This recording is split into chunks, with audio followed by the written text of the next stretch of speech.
بسم اللہ الرحمن الرحیم۔ ایک طرف پرین امپائر میں حضرت خالد بن ولید نے عراق کو فتح کر لیا تھا، تو دوسری طرف رومن امپائر میں حضرت عمر بن عاص اپنا 9,000 کا لشکر لے کر فلسطین جا پہنچے۔ جب یہ خبر رومن امپائر کے بادشاہ ہرقل تک پہنچی تو اس نے اپنے وزراء کی میٹنگ بلائی اور کہا کہ مسلمانوں نے جنگ تبوک میں ہمارے 8,000 بھائیوں میں سے ایک کو بھی نہیں چھوڑا۔ یہ سن کر تمام وزراء پھوٹ پھوٹ کر رونے لگے تو ہرقل کو بہت غصہ آیا اور اس نے کہا، کیا عورتوں کی طرح رو رہے ہو؟ یہ رونے کا وقت نہیں ہے۔ ہم نے کیا چوڑیاں پہنی ہوئی ہیں؟ یہ مسلمانوں سے بدلہ لینے کا وقت ہے۔ ہم اپنے ایک بھی سپاہی کا خون رائے گاہ نہیں جانے دیں گے۔ اپنے بادشاہ کا یہ جذبہ دیکھ کر تمام وزراء نے کہا کہ ہم اپنے خون کے آخری قطرے تک آپ کے ساتھ ہیں۔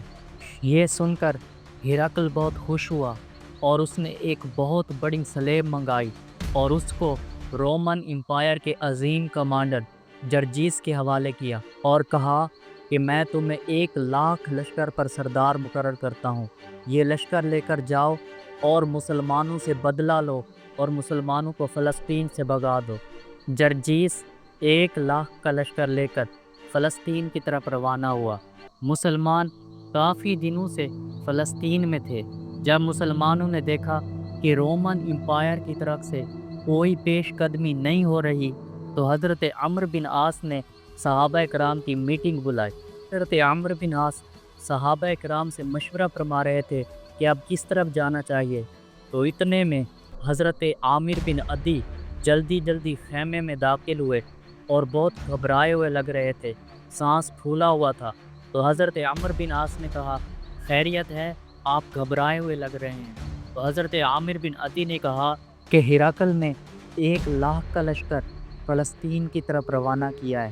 تو حضرت عمر بن عاص نے صحابہ کرام سے کہا کہ اس کے لیے ہمیں کیا لاہ عمل اختیار کرنا چاہیے۔ کچھ مجاہدین نے کہا کہ ہمیں اپنا لشکر لے کر چھپ جانا چاہیے اور رات کو ان پر چھاپا مارنا چاہیے، تو یوں ہم ان کے لشکر کو شکست دے دیں گے۔